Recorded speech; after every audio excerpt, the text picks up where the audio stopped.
Канистерапия – это нетрадиционная психотерапевтическая методика лечения и реабилитации детей с ограниченными возможностями здоровья.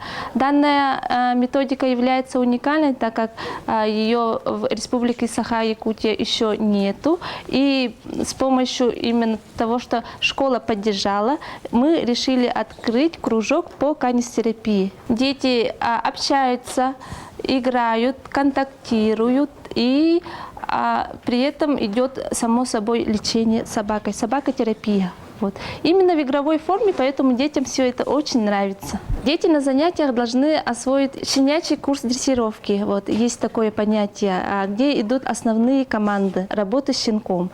При работе с щенком надо обязательно работать с лакомством и проговаривать именно самые необходимые команды. Сидеть, лежать рядом, ко мне.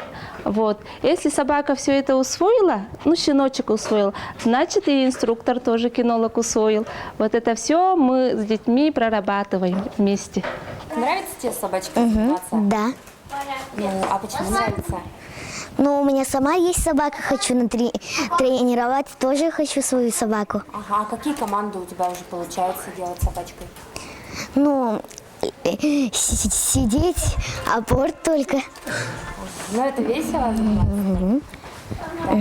А что тебе больше всего нравится в этом занятии? С Османом? Играть с ним. Оскар, он добрый и умный, он знает команды,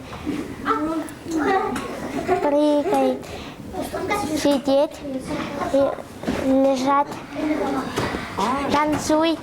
Мне нравится Оскар, потому что забавный, умный, красивый, добрый.